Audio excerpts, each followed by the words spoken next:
Hi.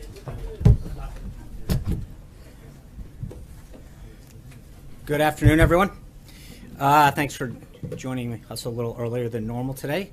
I want to make sure that the pool has plenty of time to set up for this afternoon's major event. I'm excited to announce that next Monday, on April 24th at 10 a.m. Eastern Time, the President will speak via video conference with the commander of the International Space Station, Peggy Whitson, and her fellow astronaut, Jack Fisher.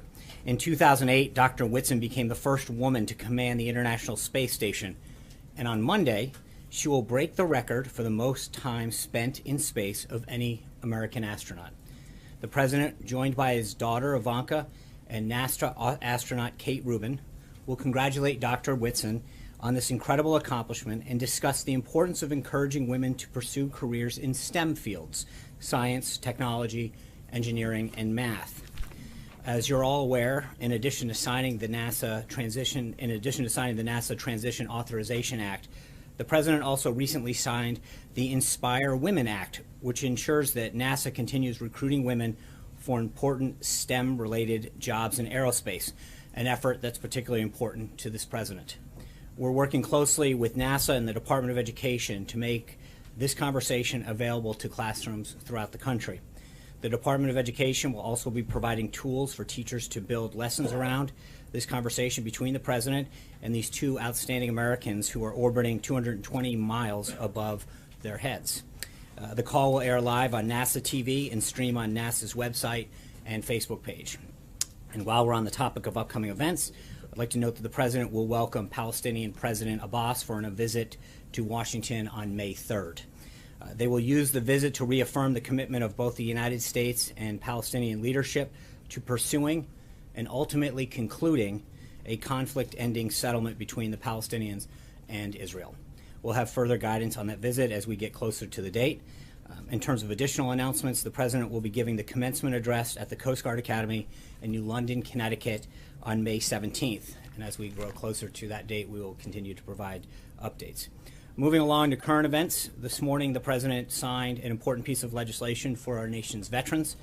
The Veterans Choice Program Extension and Improvement Act eliminates the original sunset date on the Veterans Choice Program, which gives veterans who are unable to schedule an appointment at a VA facility in a timely or convenient manner the ability to receive care from an eligible non-VA healthcare provider.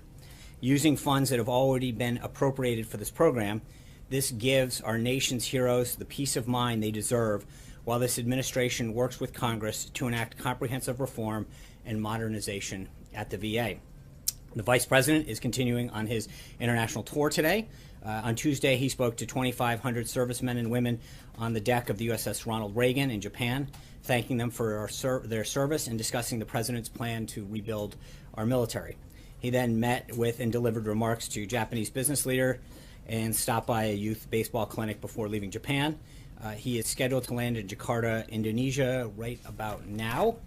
We'll have further updates on his travels the rest of the week. This week is also National Park Week, and Secretary of the Interior Ryan Zinke is currently in California meeting with rangers at 5 national parks. On Monday and Tuesday, he was at Channel Islands National Park, where he led a class of junior park rangers, and today he'll visit Golden Gate National Recreation Area. Since being sworn in on March 1st, Secretary Zinke has met with rangers at 9 national parks. He'll make that 10 when he visits Shenandoah National Park outside Charlottesville, Virginia next week. Every American has had the opportunity to participate in the celebration of our nation's parks. They're free of charge this Saturday and Sunday. Anyone who's interested in finding a local park or information can go to nps.gov. And finally, I know just moments ago the President announced that he will be holding a press conference next Thursday to discuss the progress that's being made on behalf of our nation's veterans. We'll have further updates on the guidance for next week. With that, we're glad to take a few of your questions. John. A couple of unrelated topics. First of all, Georgia 6th Congressional District. The fact that Jon Ossoff voted 5 or 6 points more than most Republicans thought that he would have. And Lindsey Graham saying this is a wake-up call to the Republican Party that there's a lot of moderates that are beginning to emerge in the South to a greater degree that the Republican Party needs to pay attention to.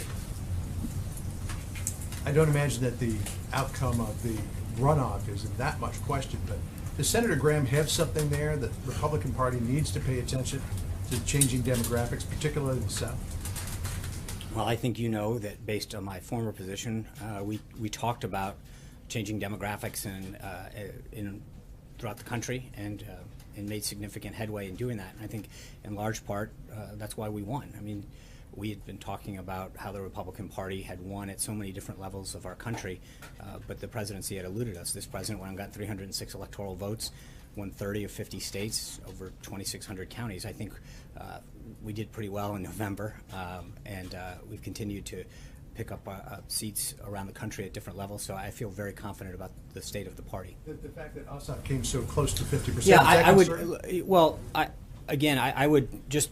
Looking at the facts, there was one candidate on the Democratic side. They spent over $8 million on one that they backed. I mean,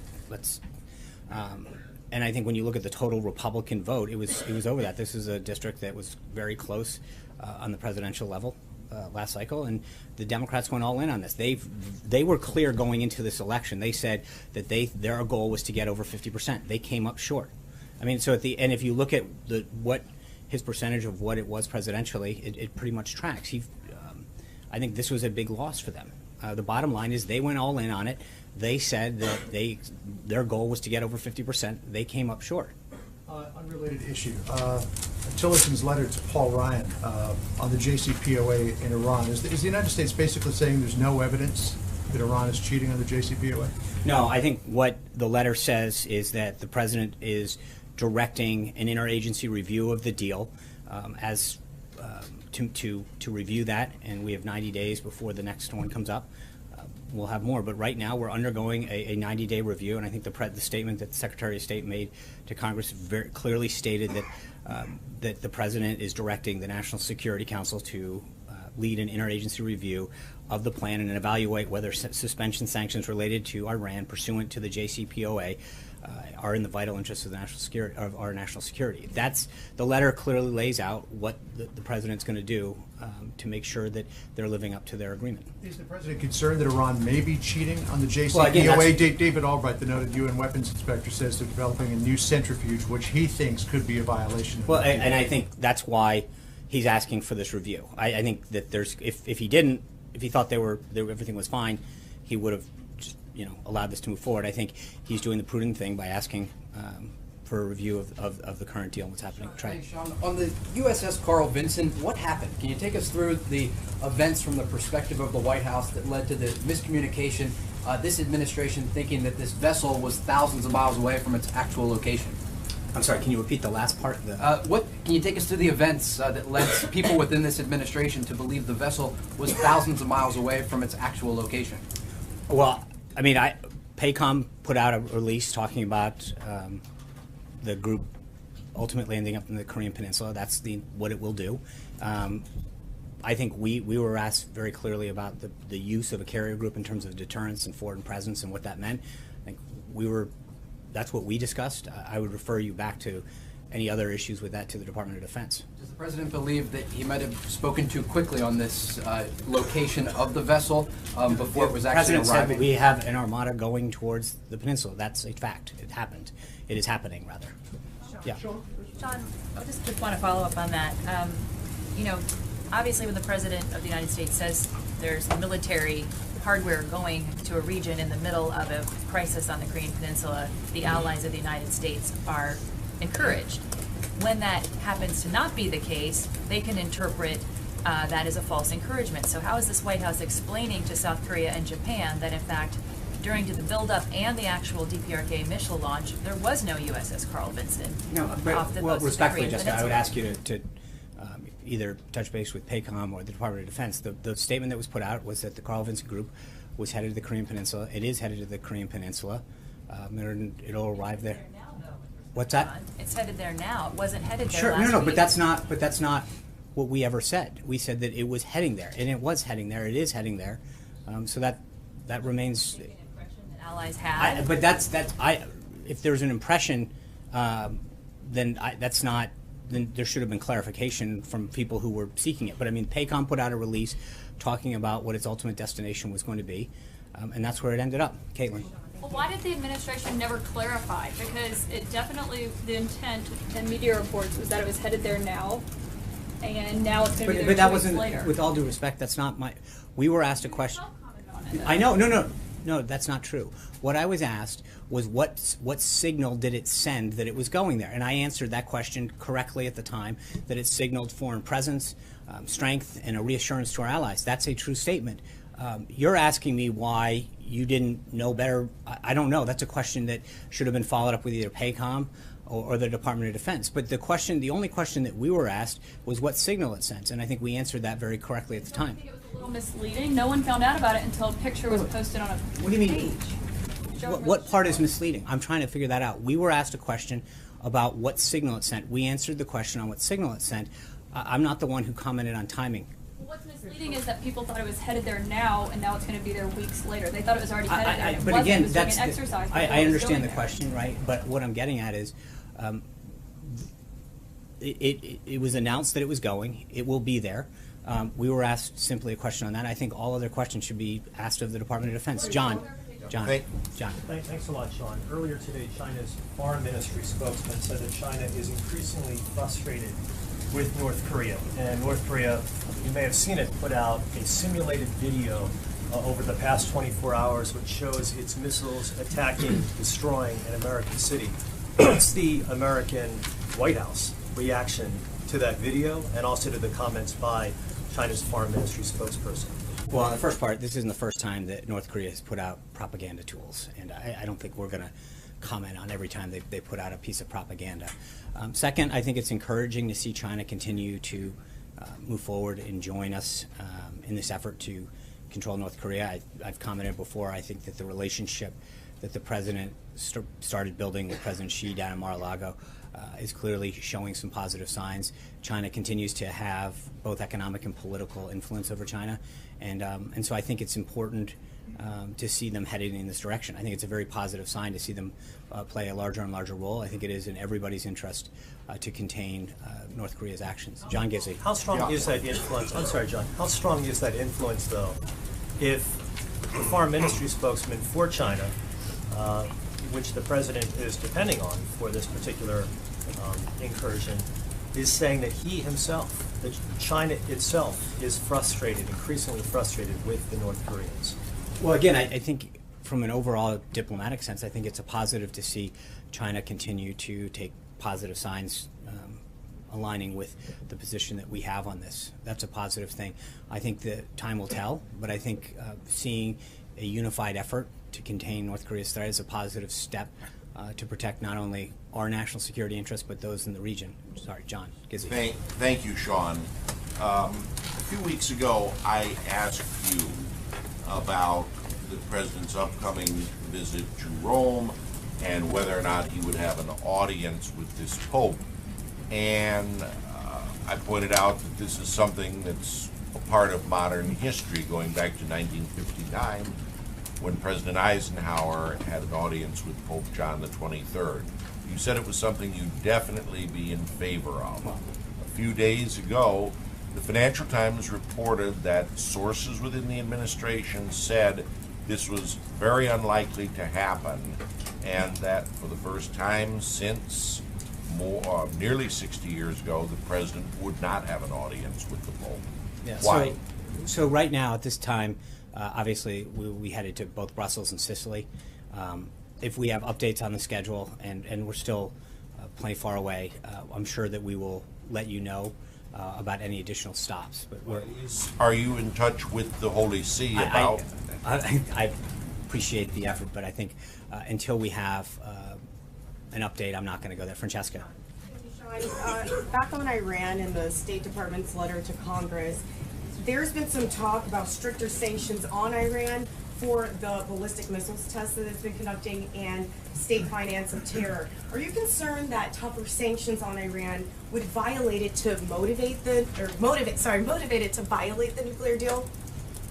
Well, I obviously any action that we would take if we did is something that gets vetted through the interagency process, and all of those kind of considerations are taken in terms of trying to achieve the effect that we want. So sanctions have been an effective tool in many cases, and I think that, as we've mentioned, a lot of times the president doesn't telegraph what action he's going to take, but as we conduct review of options available in this situation, we'll go through the interagency process and have different entities weigh in. Sure, but in consideration of those potential Right, sanctions. obviously, but we're well aware of any potential negative impacts that an action could have. And so regardless of whether it's an economic, a political, or military action, you always weigh all those kind of options. George? Sorry, one small follow-up Yeah. on that. The president has said, though, that he would like to see the nuclear deal renegotiated with Iran. How specifically does he plan to get a new deal? Is that something that he still wants to do? Well, again, that's why we're undergoing this interagency review. Part of this is to get the entire team to look at it as part of the next 90 days review that is required under the deal. So we will have recommendations that will be presented to the president on where the deal stands and how to act further. George. Thanks, John. Looking ahead to the 100-day mark and setting aside executive orders, can you say what the single piece of legislation that you are proudest that you got through Congress that was on the president's agenda? Well, a few things on that. Number one, we're not done. We've got a little ways before we hit the 100-day mark. So I think what you've seen out of this White House is a very robust agenda of activity. There's a lot of executive orders that I think the president's been pleased with, not only what they've done or what they will do, but what they've done. I think when you look at immigration in particular, we see a very significant drop at the border. I think on jobs, there's been a lot of activity that we've been very proud to see American manufacturing and job creation. But then there's pieces like what we did today that I think if you're a veteran who served our country, to know that you have additional options to get health care in a timely manner, or not just but a geographically friendly manner, so you're not driving hours, is very helpful and a strong symbol of how we treat our veterans. There's a lot of things that I think the president's done on veterans, on immigration, on regulatory reform. As I mentioned here, we're now at a dozen Congressional Review Act pieces of legislation that have been signed that have had, I think, a very positive impact and will have a very positive impact on job creation. And I've noted before to you that only one had ever been signed in history before. That's a pretty significant achievement for this president. And obviously, when you look at the confirmation of Neil Gorsuch to the Supreme Court, it's another significant one. But there's a lot, and again, we'll obviously spend some time talking about this next week. But I think we're very pleased with what the president's accomplished, and as he noted yesterday in Wisconsin, the amount that he's done overall has been significant. Zeke. Thanks, John. 240 on 2 separate topics. First, on the potential for a government shutdown next week in the CR, is the president, the budget supplemental the White House requested about a month or so ago included boosts to defense spending, cut and other discretionary spending, non-defense, included funding for the wall. What is the president going to insist that the CR that will be necessary to keep the government open after next weekend will include all of those priorities, or would he accept a sort of flat CR that would just continue the status quo? Well, obviously, yeah, we're having those discussions have been ongoing with House and Senate leaders as we approach this deadline. But as you correctly point out, I mean, the president's priorities are very well known, what he wants to do in terms of both military and homeland security. Yeah, but I think that to start negotiating in public will probably not be a very prudent thing to do as we get closer to that deadline. So I respectfully, we're days away. You'll have plenty of time to see what's in there. Second question, another topic. Sorry. Late last night, the Presidential Inaugural Committee released its list of donors at the end of the filing period.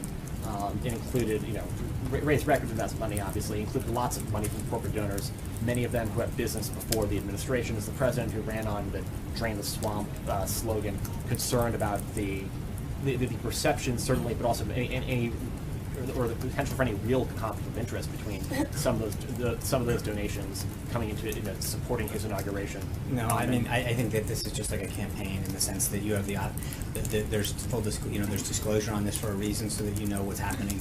I think funding the inaugural committee has pretty much been a nonpartisan activity that is going back every administration, going back through administrations. So this is a time-honored tradition. I think a lot of Americans and companies and entities are proud to support the inaugural. And I think that you've seen that over time. The people who have been, there are a lot of people who really take pride in helping us show the world a peaceful transformation of power. Richard. Thank you, Sean. I just want to go back to Wisconsin yesterday. You want to go back, huh? It's nice. The president said about the issue with the local dairy producers, dairy farmers, that the White House was going to work on that very hard immediately. Actually, starting today. That's what he said. Calling Canada and asking for solution. Has the White House been in contact with anybody in Canada, in Ottawa? I'll have an update for you, hopefully at some point on that. But I'm well aware of the president's comments on that. I think it's a very important issue for people in Wisconsin, and the president looks forward to following up on that. Who's going to go fast on this point? I think all I will say is that the president is going to make sure that we follow up on that. David Jackson. Oh, I'm Very sorry. quickly, he said that on NAFTA he wants very big changes, or we're going to get rid of it once and for all. Are we at that point, like very big changes, Well, or I think no? we'll see what pans out in the negotiation. But I think there's an opportunity. Can I just? I think I got this, but thank you. Maybe. All right, thanks, man. I'll see you in a minute. Hold on.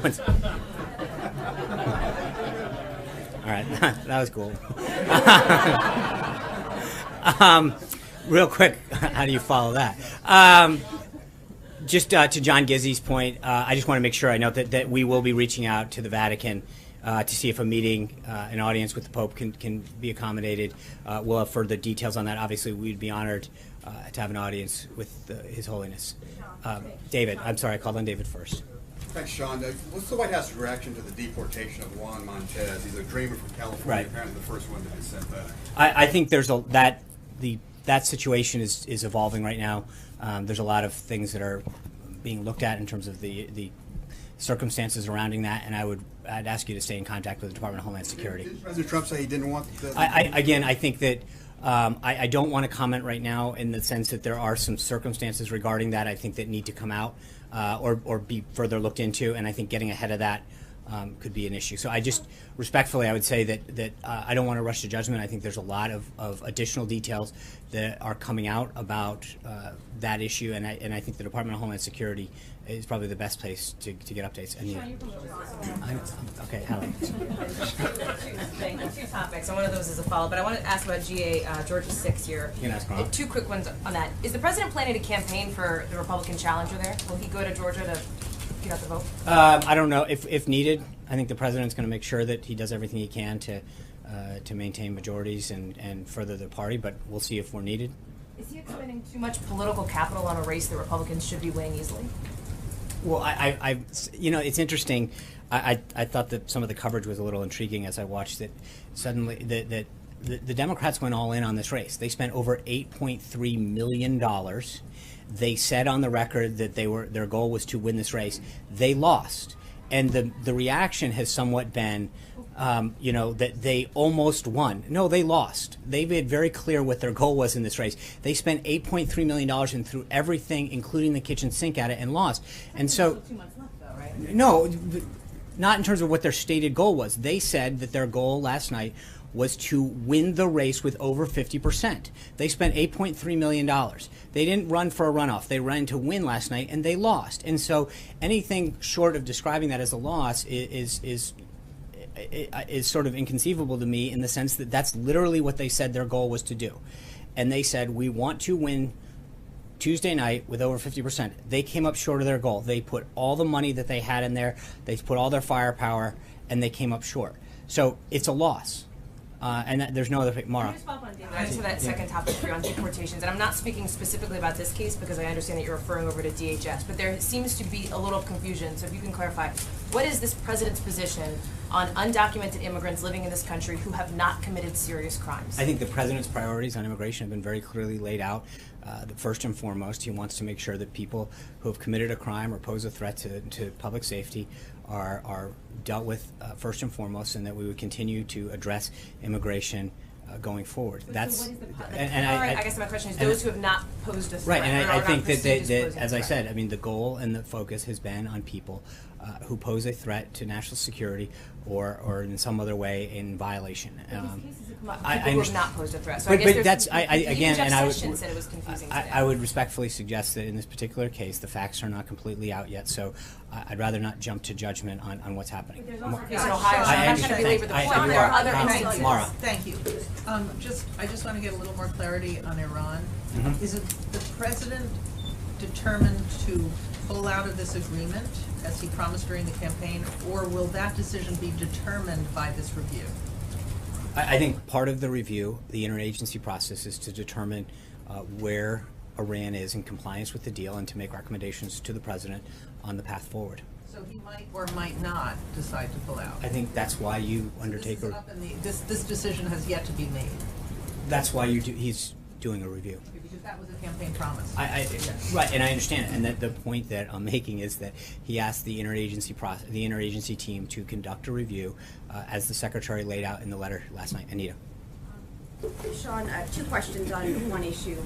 My colleague who's currently in Colombia has learned that the president met with two former presidents of Colombia last weekend in Mar-a-Lago, and I think it was set up by Senator Rubio's office. And so I had two questions. One, well, first, some people there are saying that it's to undermine the current president's visit next month before he comes here next month. So two questions. One, why was that not released publicly to the press, to the pool at the time? And secondly, can you talk a little bit about the point of that visit, and do you all stand by the Colombian peace?